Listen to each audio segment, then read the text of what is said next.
السلام عليكم ورحمة الله. ዛሬ የውም ተርዊያ ይባላል። ስምንተኛው የዙል ሒጃ ቀን የውም ተርዊያ ይባላል። በዚህ ቀን አንዳንድ ሁጃጆች የሚሳሳቷቸው ስህተቶች አሉ። እነሱም ባጭሩ ገልጻለሁ። አንደኛ ለሐጅ ኢህራም የሚደረገው ከመስጂድ አልሐራም ይመስላቸዋል። ከመስጂድ አልሐራም ሐጅ የሚነየቱ ለምሳሌ ዑምራ አድርጎ ጨረሰ። ከዛ ወደ ኖርማል ህይወቱ ተመለሰ። ለኖርማል ልብሱ መልበስ ጀመረ እና ከዛ በኋላ ደግሞ ለሐጅ ዛሬ ስምንተኛው ቀን ላይ ነው ኢህራም የሚደረገው። ሱና ነው። ልብ በሉ፣ የግዴታ ዛሬ ነው መሆን የሚባል ነገር የለም። ሱናው ዛሬ ቢሆን ነው የሚሻለው እና ከመስጂድ አልሐራም የግዴታ ንያው ወይ ደግሞ ኢህራም የሚደረገው ከዛ ይመስለውና ወደ መስጂድ አልሐራም ሄዶ እዛ ይጨናነቃል። ይሄ ትክክል አይደለም። ካለበት ቦታ ከመካ ይሁን ከሂል ይሁን ከመካ ውጪ ማለትም ከሐረም ክልል ውስጥ ይሁን ከሐረም ክልል ውጪ ካለበት ቦታ ከሚናም ይሁን ከየትም፣ ምክንያቱም አንዳንድ ሰዎች ወደ ሚና ቦታ ያላቸው ሙዝደሊፋን ቦታ ያላቸው በጊዜ ስለሚሄዱ ማለት ነው እና ከዛ ኢህራም ያደርጋል። ማለትም ለበይክ አላሁማ ሐጅን የሚለው ከዛ ይሆናል፣ ችግር የለው። ሌላው ስህተት ምንድን ነው?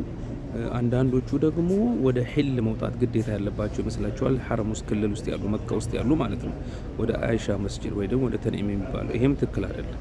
ካለበት ሰው ካለበት ቦታ ነው ኢህራሙን የሚያደርገው ማለት ነው። ምንም ችግር የለው።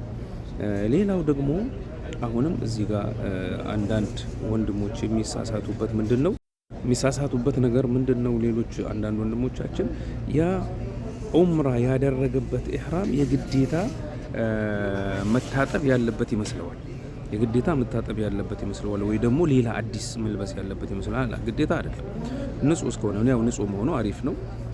ቢቻል ካልተቻለ እንደዛው ዑምራ ባደረገበት በዚያው ለሐጁ ተልቢያ ቢያደርግ ምንም ችግር የለውም። ይሄ ታውቆ ቢሰራበት ጀዛኩሙላህ ኸይረን። ጠብዓን ሌላው ስህተት የግዴታ ዛሬ ማለትም በስምንተኛው የዙል ሒጃ ቀን ለሐጅ ተልቢያ ማድረግ አለበት ወይ ደግሞ ለሐጅ ኢህራም ማድረግ አለበት አይደለም። ሱና ነው ወደ እዚህ ቀን ተልቢያ ማድረጉ። ነገር ግን ለምሳሌ የአረፋ ቀን ፈጅር ላይ ቢያደርግ ከዛ ከፈጅር በኋላ ቢያደርግ ዋናው የሚፈለገው ከሱ ነገ ማለትም በዘጠነኛው ቀን አረፋ ምድር ላይ መገኘት ነው። ምክንያቱም ነብዩ ሰለላሁ ዐለይሂ ወሰለም አልሐጁ አረፋ ብለዋልና፣ ስለዚህ ይሄን ይታወቅ። ሌላው ከዚህ ቃል የሚተያይ ነገር ምንድነው ወንድሞቼ? ጠብዓን አንዳንድ ሰዎች በሚና ጉዳይ ሚና የሚመጣው በስምንተኛው የዙል ሒጃ ቀን ነው። ታዲያ አንዳንዱ ከዛ በፊት ይመጣል። ይሄ እንዴት ይታያል? ችግር የለውም። ለምሳሌ የኛ ቢጤ አለ። እኛ ከዛ በፊት ነው ከስምንተኛው የሒጃ ቀን በፊት ነው ሚና የገባን። ምክንያቱም ቦታችን የተዘጋጀልን ቦታ ሚና ውስጥ ስለሆነ፣ መካ ላይ ቦታ አልተዘጋጀልንም፣ ሆቴል አልተዘጋጀም። ምክንያቱም የሀገር ውስጥ ሁጃጆች አብዛኞቹ እንደዚህ ናቸው። ከ190 ምናምኑ 95 በላይ በለው ከፈለግ። ምክንያቱም ይሄ ነው የሚቀለው። ምክንያቱም በስድስተኛው ወይ በሰባተኛው ቀን ይመጣል። ከዛ በፊት አንዳንድ ይመጣል። ከዛ በኋላ እዚህ ይወርዳል። ከዚያም በኋላ 12ኛው ወይ ደግሞ 13ኛው ቀን ላይ ይሄዳል።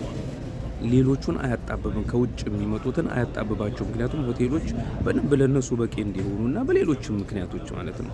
ስለዚህ ጀዛኩሙላህ ኸይር። አላህ ሱብሓነሁ ወተዓላ ሁላችንንም ኢባዳችን ይቀበለን። ዱአ አድርጉ። ሌላው በዚህ ቀን ሚና ላይ የተገኘ የመካ ነዋሪ እንኳን ቢሆን 2 ረካዓ ዙሁር ሰላት የሚሰግደው 2 ረካዓ ነው። አስር ሰላት 2 ረካዓ ነው። ኢሻ ሰዓት 2 ረካዓ ነው። ቀስር ማለት ነው። ጀምዕ የለም። ያለ ጀምዕ ሳይደረግ በቀስር ብቻ ይሰገዳል ማለት ነው።